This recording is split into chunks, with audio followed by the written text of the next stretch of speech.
The spirit of Eid al-Adha, the spirit of Eid al-Adha.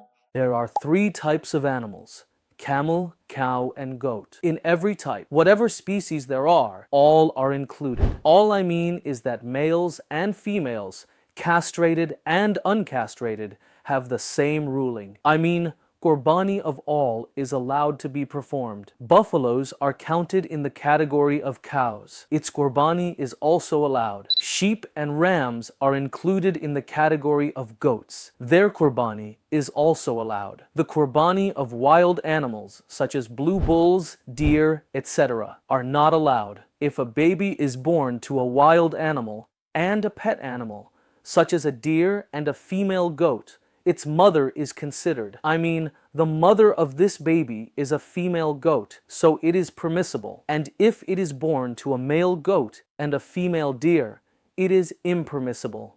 A camel must be 5 years of age, a cow 2 years, and a goat must be 1 year of age. If the animal is younger than the mentioned age, it is impermissible to sacrifice it for Qurbani. If the animal is older than the mentioned age, the Qurbani is not only permissible, but also preferable. However, if a sheep or a 6-month-old lamb is so big that it appears to be 1 year old when seen from a distance, its Qurbani is permissible. Which animal's Qurbani is better? Imam Ahmad Raza Khan Rahmatullahi Alayh has said, though the Qurbani of a milch or pregnant animal is permissible, it is disliked. It has been prohibited in the blessed hadith. If the price and the quantity of meat of a goat are equal to the 7th share of a cow, the goat is better. And if the 7th share of a cow has more quantity of meat than a goat, then the cow is better. I mean, if the prices of both are the same and both have the same quantity of meat, then the one whose meat is good is better. If there is a difference in the quantity of the meat, then the one that has more meat is better. A ram is better than a sheep, and a fat-tailed sheep is better than a female fat-tailed sheep, provided that the prices of both are the same, and both have the same quantity of meat. A female goat is better than a male goat, but a castrated male goat is better than a female goat.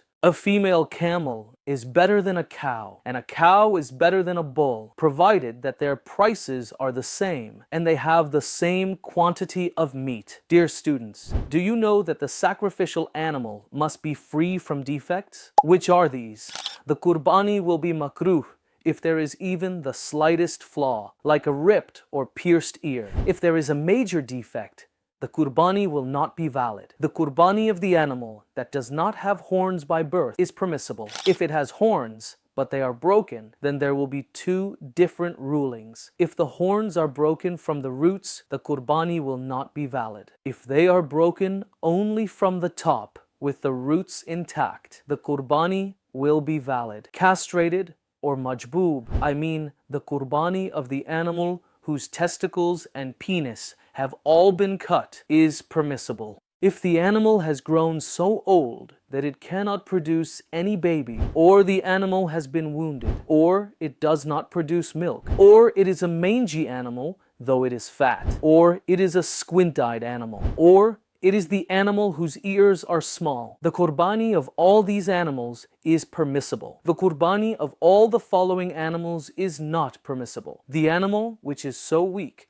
that marrow remains no more in its bones, a lame animal that cannot go to the slaughterhouse on its own, the animal which is so ill that its illness becomes apparent, the animal whose ear or tail or fat tail is cut, I mean the part is cut more than 1/3, the animal which does not have ears or have 1 ear by birth, the animal that has poor vision, cannot see more than 1/3, the animal which has no teeth, whose teats are cut or not discharging milk, the goat whose 1 teat does not discharge milk, and the cow and buffalo whose 2 teats do not discharge milk, the animal whose nose is cut, whose milk has been stopped through a treatment. Hermaphrodite animal, I mean that has both male and female sexual organs, jalala, which eats only impurity, and the animal whose 1 leg has been cut. Whether the Qurbani is being performed or an animal is being slaughtered for eating on ordinary days, it is a sunnah that the face of the slaughterer as well as that of the sacrificial animal should be in the direction of the Qibla. As the direction of the Qibla is towards the west in Pakistan, the head of the sacrificial animal should be in the direction of the south, so that the animal lies on its left side, its back is in the direction of the east, and its face is in the direction of the Qibla. The slaughterer should place his right foot onto the part of the animal near the right side of its neck, and then slaughter the animal. If the slaughterer does not deliberately face the Qibla, or if the face of the animal is not kept in the direction of the Qibla, then it is makruh. Recite this supplication before slaughtering the animal. Inni wajjahtu wajhiya lilladhi fatara as-samawati wal arda hanifan wama ana min al-mushrikeen. Inna salati wa nusuki wa mahyaya wa mamati lillahi rabbil alameen la sharika lahu wa bidhalika umirtu wa ana awwalul muslimin.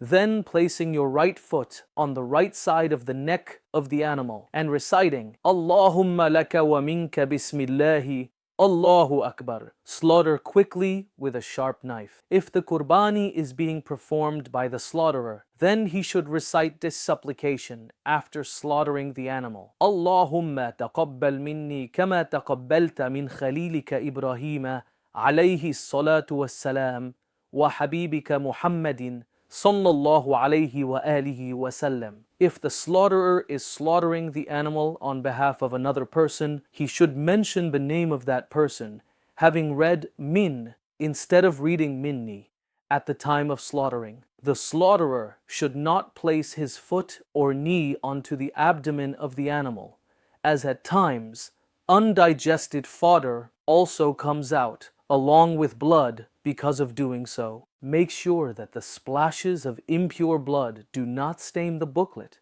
while reciting the supplication by looking at the booklet. Let's learn some Madani pearls about butchers. Dear student, contact a professional butcher.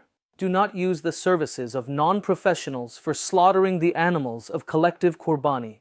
The responsible Islamic brother of the collective Qurbani should get the animals slaughtered by butchers as per Sharia, under his own supervision. Do not prepare food for the butcher and other Islamic brothers at all by using the meat of the Qurbani. Get 22 haram lins separated after mentioning them to the butcher. They should not be included in the meat at all. Determine the wage to slaughter every cow with the butcher beforehand. There is a difference in wages according to days. For example, the wage of the first day is different from the second day, and the wage of the second day is different from the third day. With this difference in mind, determine the wage with the butcher. Do not give anything of the Qurbani at all in exchange or without exchange to the butcher, as this animal with meat and skin is entrusted to you by the participants. From it, neither can you take anything nor give anything to anyone. Do you know animals also deserve our mercy? Our beloved Prophet sallallahu alaihi wa alihi wasallam said, honor the goat and remove dust from it, because it is the animal of paradise. Dear student, we have learned about the method of performing Qurbani. But listen, we are commanded to show mercy towards animals, including the ones we sacrifice during Qurbani. Therefore, here are a few important points and precautions that we should keep in mind while performing. Determine the direction of the Qibla before making the Qurbani animal lie down, as turning it towards the Qibla by dragging it after making it lie down, especially on stony ground, is extremely painful for it. Do not cut so much that the knife reaches the neck joint, causing unnecessary suffering to the animal. Unless the sacrificed animal becomes completely dead and its body parts become motionless, neither cut its feet nor skin it. Do not even touch the knife and your hand to its cut throat until its soul has left its body. To quicken the death of the cow, some butchers remove the neck skin of a writhing cow, stab into its chest, and cut the veins of its heart. Similarly, some people break the neck of the goat right after slaughtering it. Animals cannot express their suffering. They should not be treated cruelly in any way. If possible, it is necessary to prevent those harming animals unlawfully. If one does not prevent such cruelty, despite being able to do so, then he will be a sinner and deserve hell. In Bahari Shariat, it has been stated, inflicting cruelty on an animal is worse than inflicting cruelty on a zimmi unbeliever. Now all the unbelievers are harbi, and inflicting cruelty on a zimmi unbeliever is worse than inflicting cruelty on even a Muslim, as no one is the guardian of the animal except Allah Almighty. Who else will protect the ill-treated animal from cruelty? Furthermore, a sacrificial animal cannot be used for work, nor can its milk be used, but rather it should be given in sadaqah. If it has been used for plowing, its wage has to be given in sadaqah. It is stated in Fatawa-e-Razawiyah that before Qurbani, it is makruh to gain benefit from the milk and wool of the animal, because the person who performs Qurbani makes the animal, along with all its body parts, obligatory on himself to sacrifice for the pleasure of Allah. In the next video, you will learn how to distribute the meat of Qurbani.